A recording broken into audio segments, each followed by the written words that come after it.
they are doing a live show of A Christmas Story on Fox on December 17th. You will boycott Fox on December 17th.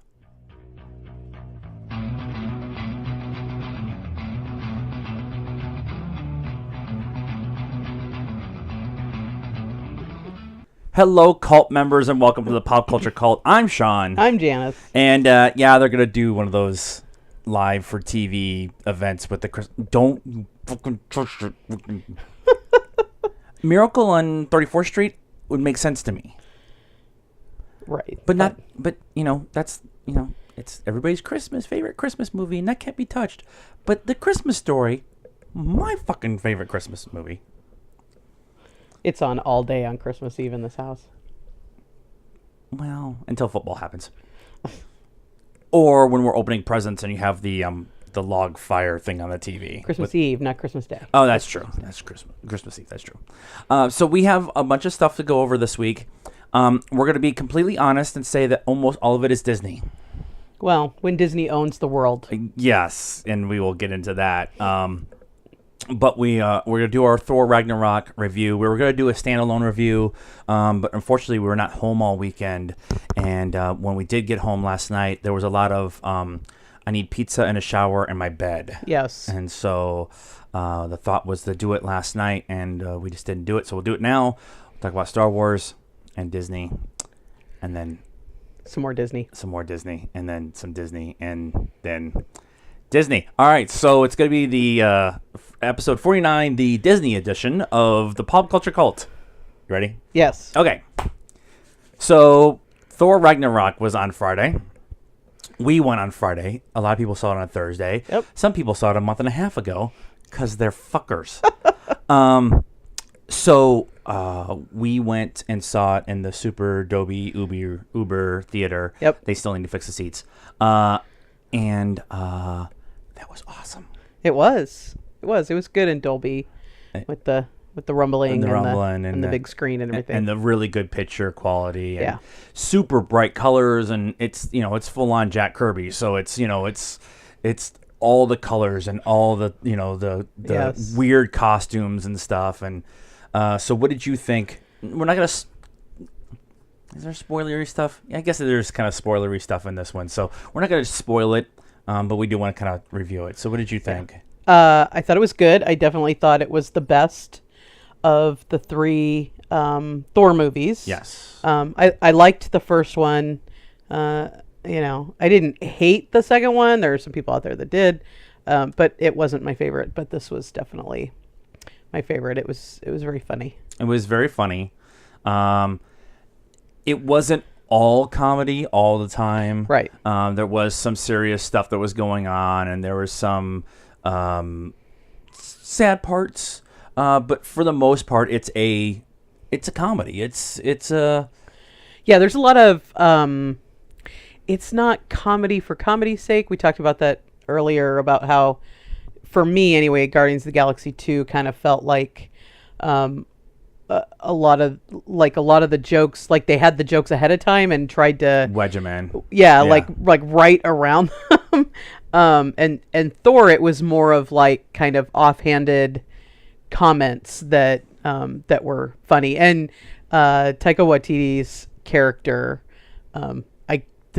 spoilers, Taika Waititi voices a character, yeah, and he was hysterical. He's funny. He's that deadpan humor that sometimes you need when there's all the action and all the and he's just had the deadpan the whole time. And he's kind of oblivious to the fact, his character is kind of oblivious to the fact that he's being funny. Yeah, he's just kind of this genuine dopey character, and I guess Harry's dead or whatever. I don't remember what his name was. Doug used to be the champion here. We miss Doug. Doug. Yeah, that was it. So, Doug. I really like this. It's a departure from a lot of the stuff in the MCU, but it does kind of happen within the Guardians kind of version of the universe, the cosmic stuff. Yeah. And, and the rumor is that whatever the next phase ends up being, phase 4, whatever, after Infinity War, is going to center around the cosmic Marvel universe. And so they're kind of setting it up with this kind of stuff, and more of the space sci-fi opera kind of stuff. It's the rumor, but Kevin Feige won't tell us anything because he's a dick. Well, it leaves him the opportunity to change his mind. That's true. Kind of like what DC's doing with Justice League. Right. We won't write the script for Flashpoint until we find out if people liked Justice League. I told you. So I just thought it was really cool, and it was just it was. I've talked about this. It's colorful and bright, and the costumes are amazing, and it's just. I was really, really happy with it. All the characters were good. Hela was awesome, and Kate Blanchett. Blanchett, as Hela. Winslet, no, Blanchett, was really good. Jeff Goldblum was good, and Jeff Goldblum has figured out how to be Jeff Goldblum, best version of himself. Exactly, it's so awesome. And a lot of people were hesitant about Thor being kind of comical when he was talking, because it's Thor, right? But Chris Hemsworth is actually a funny guy. He actually is, like, he actually gets the comedy, the timing and everything of stuff, and it felt a little rushed early on. Like, we wanted to hurry up and get to the storyline, but we had to kind of clean up some stuff first when we were getting there. For me, that didn't take me away from the movie. I said in our Stardust review that it probably needed about 15-20 minutes more minutes for me to set up a little bit more in the beginning to kind of go forward. That would, and there's a couple things that happen that, without spoiling anything, that happen that are sad, that with a little bit more time they would have been able to have dwelled on them a little bit more, but that it happened, it's over, and we're moving on to the next thing, and you're like, but there was a thing back here we needed to all right, I get it. So that's kind of that was my one big critique. It didn't take me out of the movie. We're going again on Wednesday, so to show you how much we really like this movie. Score wise, I'm thinking probably an 8. I was at an 8. And so definitely sets the bar really high for Justice League, which comes out on the 17th 16th, somewhere around there soon, because it opened Ragnarok opened for $121 million this weekend. This is the first weekend in November, not a holiday weekend, not a summer movie. It was first weekend in November, made $121 million. Pretty much everybody, the punditry online was saying 85 to 100 million. So it kind of blew that out of the water. You make it $20 million more than what everybody was kind of thinking, you've blown it out of the water. There was, to be fair, there was nothing else. All the Halloween stuff, Saw, and Bad Moms Christmas. Bad Moms, Christmas was and kind of apparently that's supposed to be funny. It was supposed to be funny, and it made $17 million. And when your budget's like 25, and you have an opening weekend, and more people will see it as they get through Christmas. So, right, and I mean, everybody went to see Thor this weekend, but now that they've seen that, they go watch. And then there's it's kind of a lull week this week, and then we get Justice League. So we'll see how Justice League opens, but. Go see Ragnarok, and definitely this is definitely a go see it in a big theater with a crowd. Kind of you want to laugh with everybody. You want the full experience with the group, that kind of thing. So, and there are 2 post-credit scenes. The second one, I kind of felt was unnecessary, but then some of the reviews I heard today, it actually is necessary, and they're hoping that the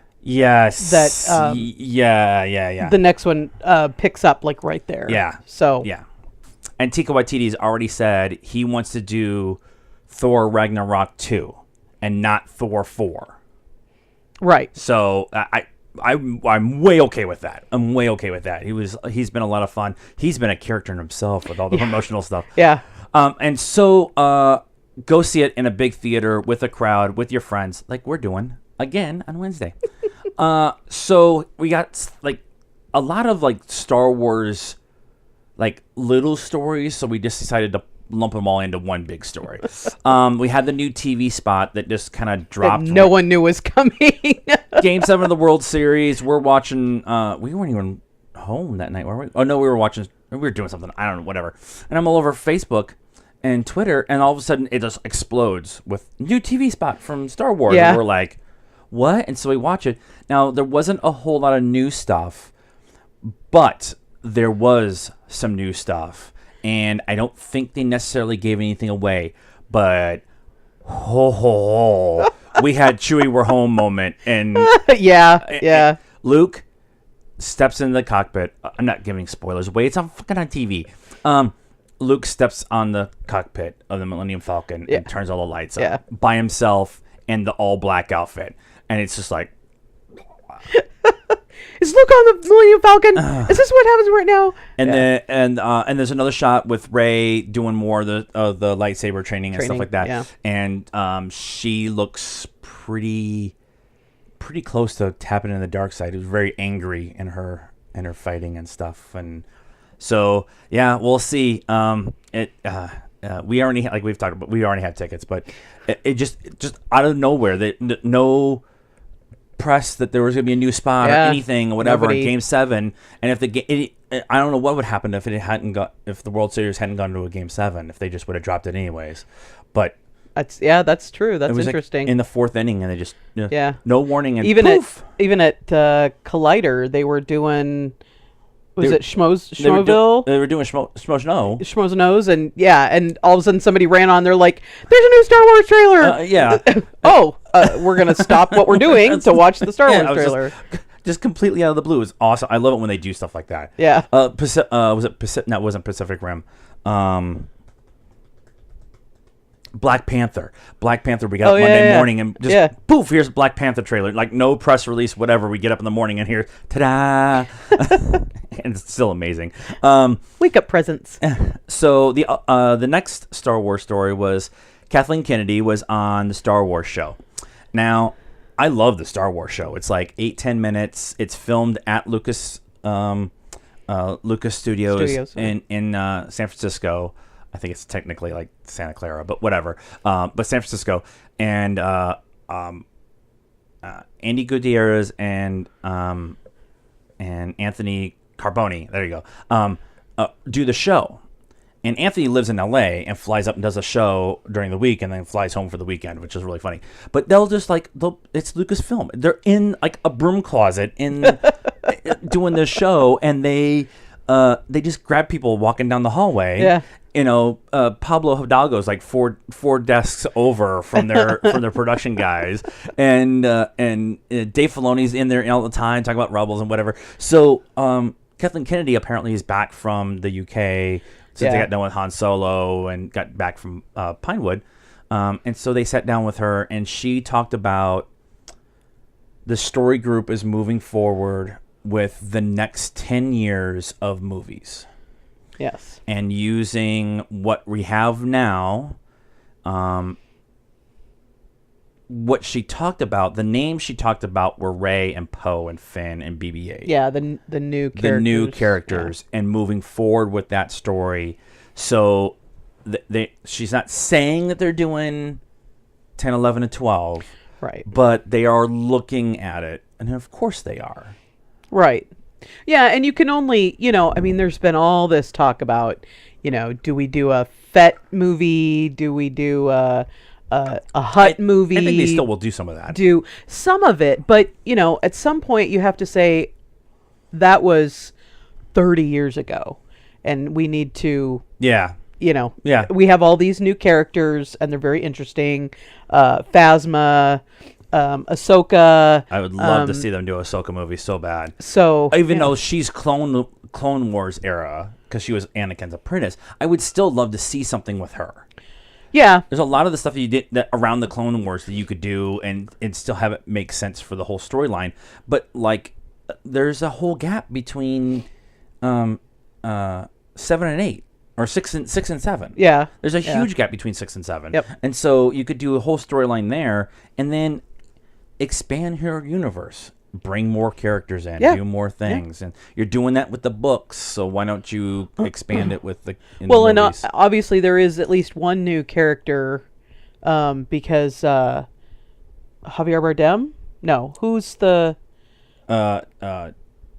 DJ, and it's why am I skipping on this? Yes, he's in it. Yeah. And Rose is in it. A new character, Asian woman character. Oh, She's yeah, gonna yeah, yeah. She's in it. And then Laura Dern is playing Leia's like high school friend. So there's new characters. They're expanding their horizon and that kind of stuff. Right. So that's really kind of, it's cool. So it makes sense that they're going to move forward with the storytelling process. Yeah.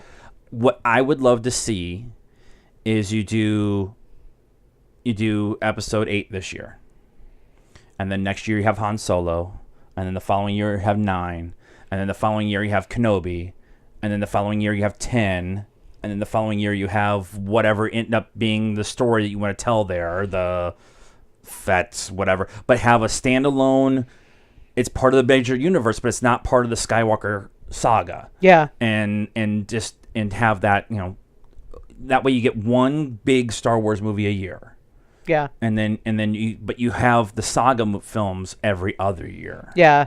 I've heard some people talk about, do they do 2 a year, right? And like Marvel is doing 3 or something like that next year. And almost everybody has said no, 1 a year. Make me wait for it. I love. We've talked about this a lot. I love Star Wars. I am getting my fill with the books and the comics and Rebels and Rebels. And then they're going to go to this Disney Channel, which means they're going to come up with new content for that. Yeah, and that's where I think they're going to do a live-action TV show. And Dave Filoni's already working on the next project after Rebels. So I just give me the movies, one big movie a year, and then throw all the other stuff in there throughout the year. Yeah. I'd be super happy and not get burnt out. Yeah, and that's I'm not worried about it, but that's a thing. That's a thing. Yeah. So, as long as they don't, I don't know if you put this in here, the thing that they announced with the theaters. I didn't. And so Disney has told movie theaters that they have to put The Last Jedi on their biggest screen for a minimum of 4 weeks. They want 65% of the box office compared to 64. And if you pull Star Wars off the major screen anytime before the 4-week deadline, they're going to charge you 70% of the box office. Right. Now, so that concerns me in that yeah, they're maybe trying to just do a money grab, and so they'll put out as much as they possibly can. There hasn't been a track record, at least with Lucasfilm and Disney, to money grab this way. Their money grab has always been merchandise and stuff. So it sets a really weird precedence, because as much as we love going to like AMC and Cinemark, these big conglomerate with the big theaters, there's a ton of mom and pop places out there that have 1 to 5 theaters. We do Film Bar, and Film Bar's got one film. Pollock, one down the street. Yeah. They show a lot of. We went and saw Scott Pilgrim, for like the midnight movie or whatever. They show a lot of the cult. They call them cult classics, and it's kind of $1 theater. Normally it's like $3, and they show a lot of stuff. Like sometimes I think Wonder Woman was still showing there, and it had already come out on DVD. Yeah. So those are the ones that are I'm just worried about those. There's been this big push over the last, maybe 25 years or so about pushing the little guy out with Walmart and Amazon, and there's push away from the small business, and the small business is what runs the country. I Yeah. mean, that's kind of that's the base of our country. So I'm really worried about them doing that, but I also am never going to fault them for trying to make as much money as they can. Right. But So- like I said, it just concerns me that if they're doing that because they need money, I don't know, that they're going to just flood the market. Yeah. Yeah. Well, we'll get to the next story in a minute. Disney is trying to take over the world. And then the last Star Wars story, just a little hitter, the lightsaber that Luke used in The Return of the Jedi is somehow ended up in private hands, and the guy's selling it. So I need to borrow $250,000. You borrow. Borrow. Now Permanently. this isn't the one that he had on his On pop Culture culture Quest? Yes. Yeah. It's the same one. Okay. Yeah. All right. Yeah. So the guy who owns it's a major Star Wars collector, and he's just like, it's time to get rid of it and get something else. He's like, regular collectors is more about getting them, and then once you've got them and had your fun with them, it's time to give it to somebody else. Yeah. I would not be surprised if Lucasfilm goes for it. Maybe. And then put it in Lucas Studios and stuff like that. Yeah. But it's the lightsaber from it. I gotta have one, right? There's one down the street. It's like $200. It's a remake, but they sent it. Whatever. Okay, so we were also talking about the Disney stuff. So Disney's in talks with buying much, if not, and it's not all, much of 20th Century Fox. It's on again, off again. Right now it's off again, but it's been going enough now that people are starting to talk about it. And what Disney would buy is essentially the movie and TV production side. And they would have control of FX and Nat Geo, and they'd also get a couple of studios in Europe, so they'd have a bigger presence in the UK, Germany, Italy, that kind of thing. And one of them is called Sky Productions, and then there's another one, I can't remember what it was. But they're not going to do Fox News, and they're not going to do the Fox Sports. Fox Sports, right? Because Disney already owns ABC and ESPN, yeah. And there is one good thing that FCC has actually done is say you can't control all of the news stuff. You can't have more than one news channel, more than one sports channel. Yeah. And so you can have as many as you want under your one umbrella, but you can't have like ESPN 1 through 8 and then go buy Fox and have all. You just can't do that. So, so they will be. They're trying. Fox is trying to get away from the movie and TV production business because their CEOs and their upper management believe that the future is all online.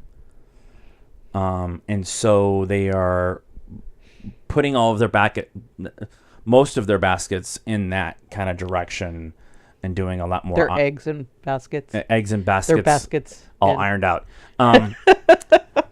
Don't put the cart before the horse, so the horse and all the eggs baskets. And You got to run before you can walk. yeah. Reverse that. So I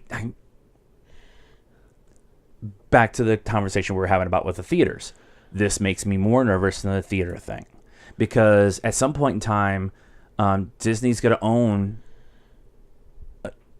Disney proper is going to own everything, and Fox has been the one, at least movie-wise, been willing to take some risks on movies lately. On their movies, but on their TV stuff, I mean, basically since they canceled Firefly, they've had a reputation of almost human, and anything good that goes to Fox is going to die. Well, but Legion is on FX. They would control FX, and Legion would be gone. Legion is, but here's the thing too: is if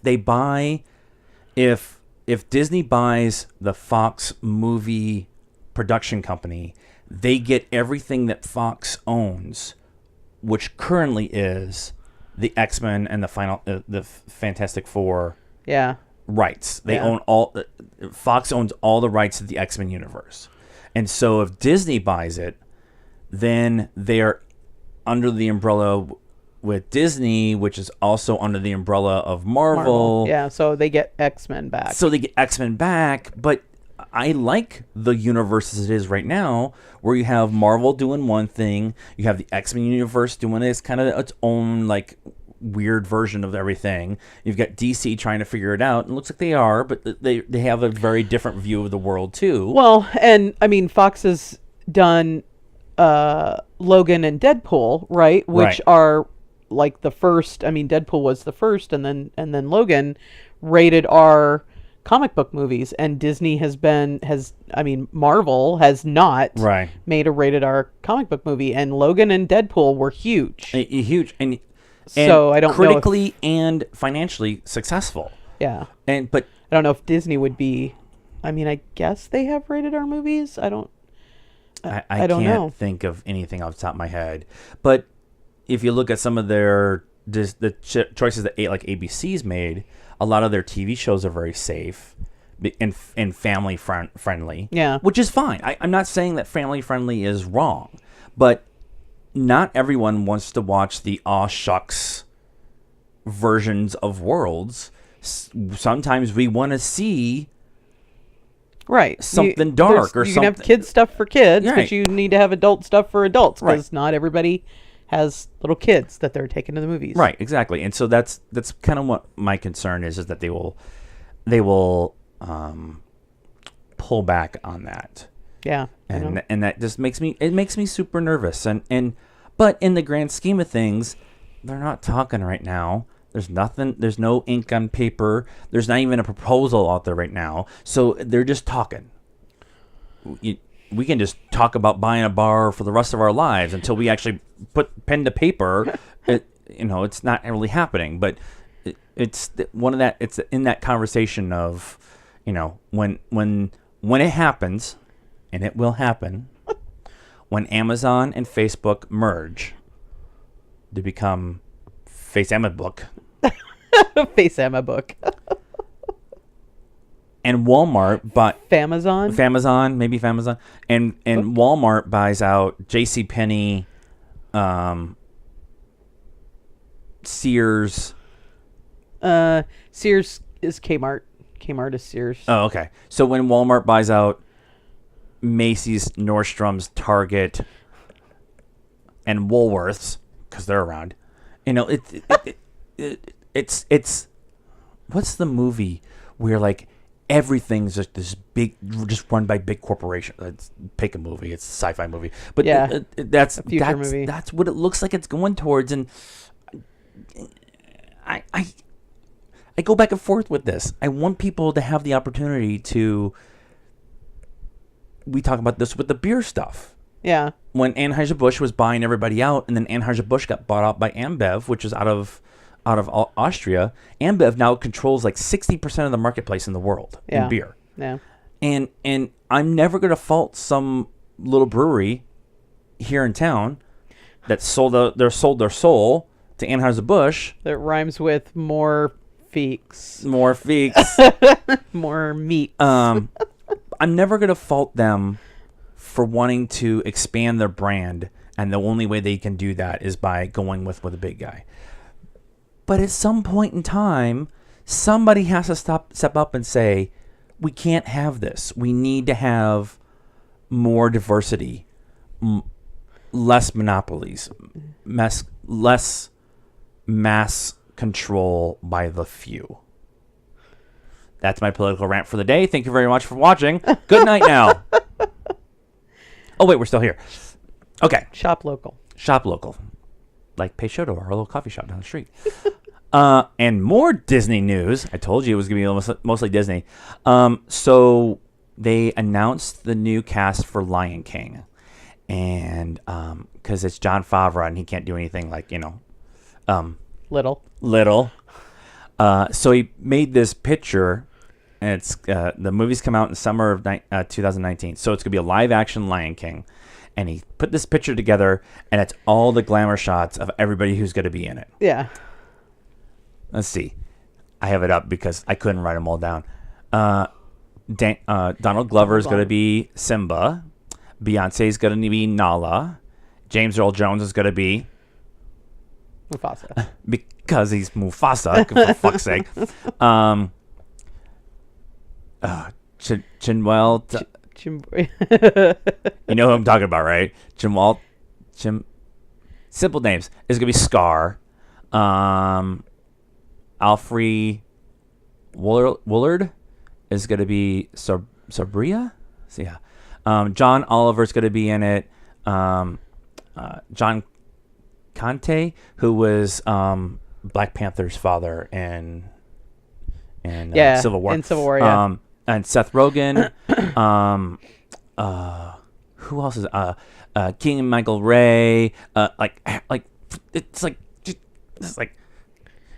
shovel. Here's another freaking A-list name, and here's another little A-list name. It's like Jesus Christ. I haven't seen Jungle Book. I didn't care about seeing Jungle Book. And then I've also talked about this in the past. When I was of a certain age group, some say so I am still in that mental stage of that group. I watched Warner Brothers and Hanna-Barbera. I didn't watch Disney. So I really haven't sat down and watched Disney animated movies. So I had no care to see any of this stuff until this fucking list comes out. And it's Jon Favreau. So was Jungle Book. I know. But I didn't care until everybody started saying, hey, it's really good. You saw it. No. I watched like the first 20 minutes of it, and then it wasn't what I wanted to watch right then, so I stopped watching it. Are you interested in this? Maybe. I don't know. Maybe. I think I'm more interested in it because of the cast than the story. The cast is very interesting. I mean, this is my kids, not... Jungle Book was me. I mean, I remember the cartoon Jungle Book because, and when you went to Disneyland and it was like, where's Baloo? And, Then they had the ride to that was the Swiss Family Robinson. We rode the boat through the they had jungle like and stuff.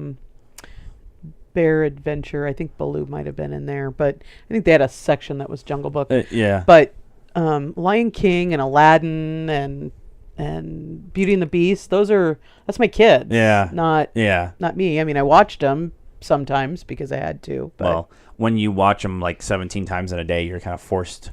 When your kids watch them 17 times in a day, you're kind of forced to sit down and watch them at some point in time. 101 Dalmatians. Yes. She knows who she is. Yes, she is. So yeah, I'm interested for the cast, but we'll see. I'll probably end up buying the trailer and going, oh my god, it looks amazing. We have to go. And then the release date will come out and it'll be like the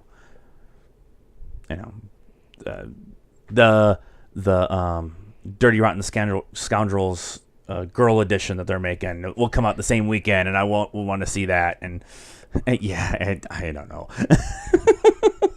Stop making blah blah blah the girl edition. Stop. How about the Amazon Prime edition of Top Gear? Yay! Yeah. We've talked about this again. The Grand Tour is on Amazon Prime.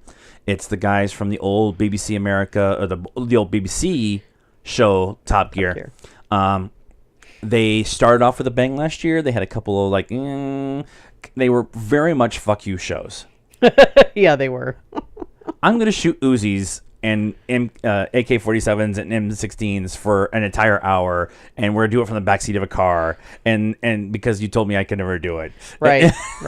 All those things you told me I couldn't do BBC, I'm doing them now. I'm doing it in the second and third episode. So, but the whole season ended up being really good. Yeah. And this was actually supposed to come out several months ago, much sooner, except one of the guys flipped a car, almost died again, maybe set it on fire.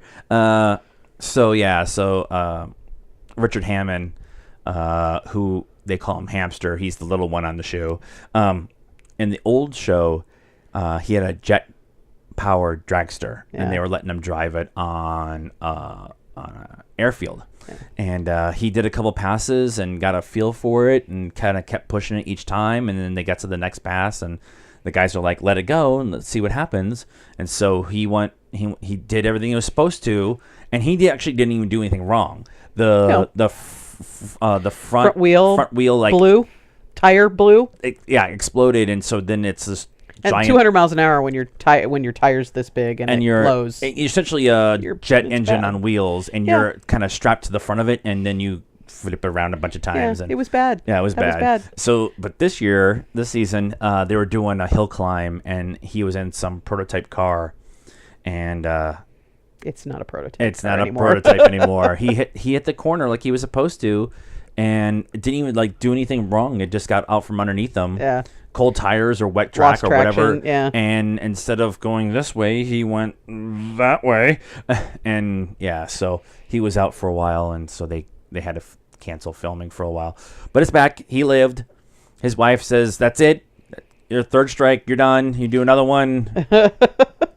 I'm leaving you.